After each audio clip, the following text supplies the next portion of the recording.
जय श्री कृष्ण मित्रों, आज આપણે બનાવશું સાબુદાણાની ખીચડી।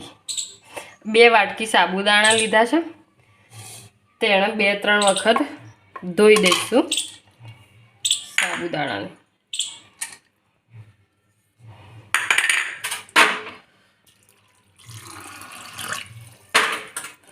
2-3 વખત ધોઈ વાઈટ પાણી નીકળી જાય ત્યાર સુધી ધોઈ દઈશું।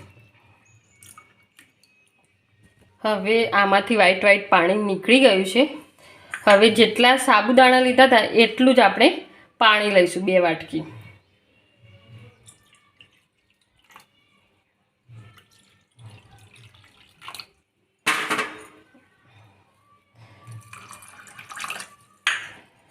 હવે આ સાબુદાણાને પલાળી દઈએ અને 2-3 કલાક સુધી આને પલળવા દઈશું। સાબુદાણા પલળે ત્યાં સુધી આપણે બટેકાને બાફી દઈએ। મેં 2 બટેકા લીધા છે, તેમાં પાણી રેડીશ।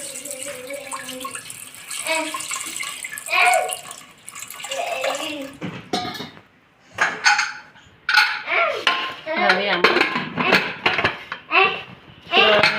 સીટી વગાડી દઈશું। જોઈએ બટેકા બફાઈ ગયા છે કે શું છે, પાવા કાઢી દઈશું। चेक करीशुं के बटेका बफाई गया छे के हाँ सरस थई गया छे बटेका।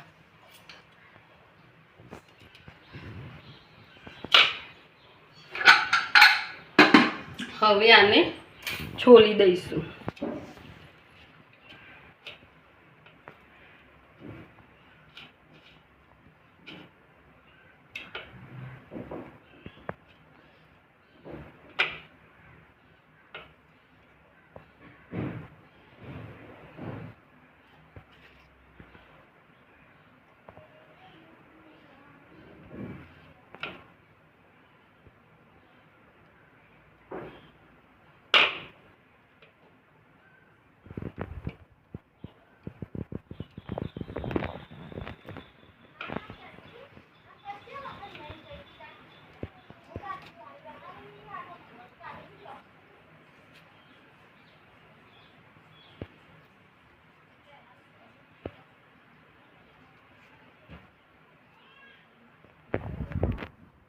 હવે બટેકા છોલી દીધા।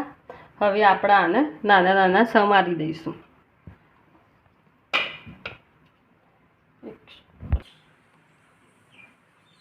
બટેકા નાના નાના સમારી દીધા છે।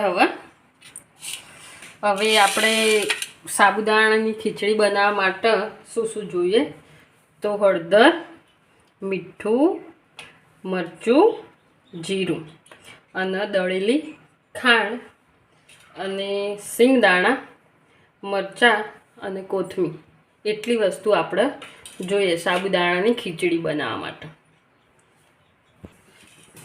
સૌપ્રથમ આપણે સિંગના દાણાને શેકી દઈશું।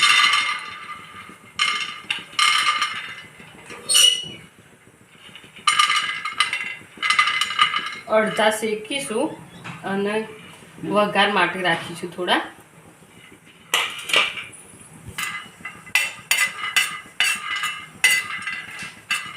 દાણાને ખાંડી દઈશું।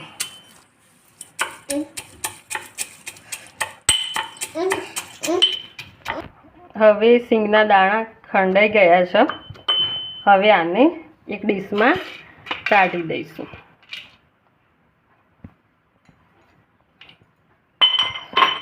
હવે આમાંથી ફોતરા આપણે કાઢી દઈશું। હવે આમાંથી ફોતરા નીકળી ગયા છે, સરસ થઈ ગયા છે। વઘાર કરીશું। 2 ચમચી તેલ રેડીશું। હવે આમાં 2 ચમચી તેલ રેડી દીધું છે।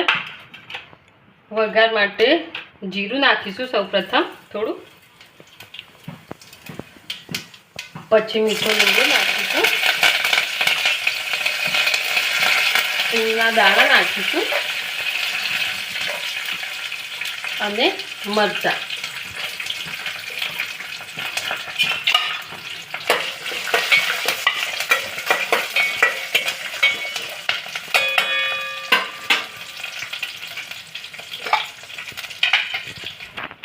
સાબુદાણામાં જે પાણી વધ્યું હોય તે આપણે આને નિતારી દઈશું.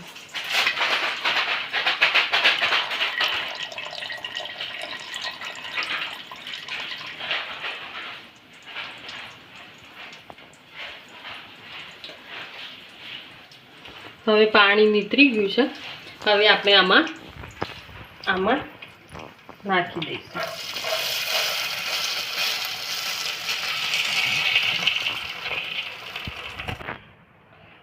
હવે આમાં હળદર નાખીશું, થોડીક મરચું નાખીશું, સ્વાદ અનુસાર નાખીશું અને મીઠું સ્વાદ અનુસાર નાખીશું. હવે આને હલાવી દઈશું.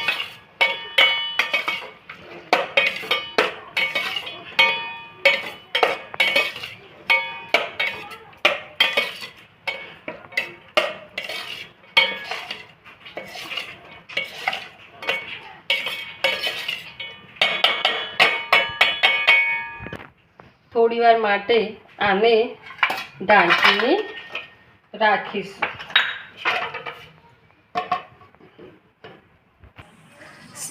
સિંગના દાણા અને બટેકા મિક્સ કરી દઈશું આપણે.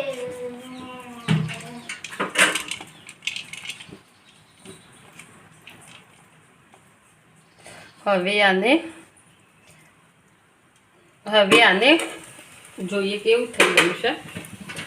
સરસ થઈ ગયું છે. હવે આમાં દળેલી ખાંડ નાખીશું. ખટ્ટી મીઠી થવા માટે ખાંડ અને લીંબુ નાખવામાં આવશે આમાં, એટલે સરસ ખટ્ટી મીઠી થઈ જશે. હવે ગેસની ફ્લેમ બંધ કરી દઈશું આપણે. હવે આમાં બટેકા અને સિંગના દાણા ઉમેરીશું.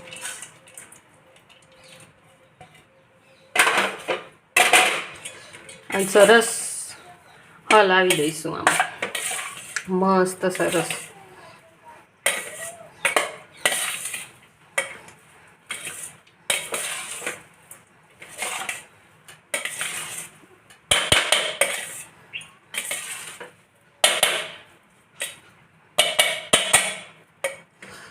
હલાવી દીધી છે. હવે તેમાં લીંબુ નાખીશું.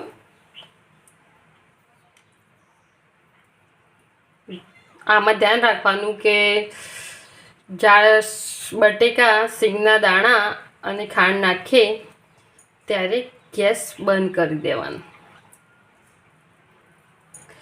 નહીતર પછી નીચે ચાટી જશે. હવે આમાં કોથમીર નાખીશું.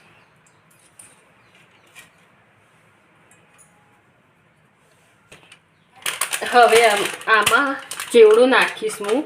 આ ગમે તે બાજુમાં સ્ટોર હોય કરિયાણાની, ત્યાંથી તમે લાવી શકો છો. આનાથી સ્વાદ મસ્ત સરસ આવે છે.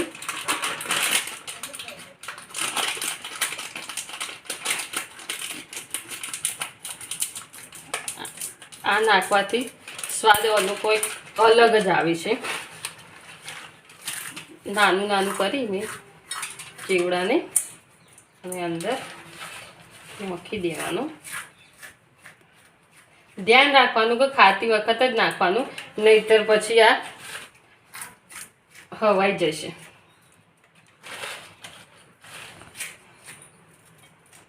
જો કેવું સરસ થઈ ગયું. હવે આપણે સાબુદાણાની ખીચડી બનીને તૈયાર થઈ ગઈ છે. કેવી સરસ લાગે છે જુઓ, મસ્ત. મિત્રો, તમને આ વિડીયો ગમ્યો હોય તો લાઈક, શેર અને સબસ્ક્રાઈબ જરૂરથી કરજો.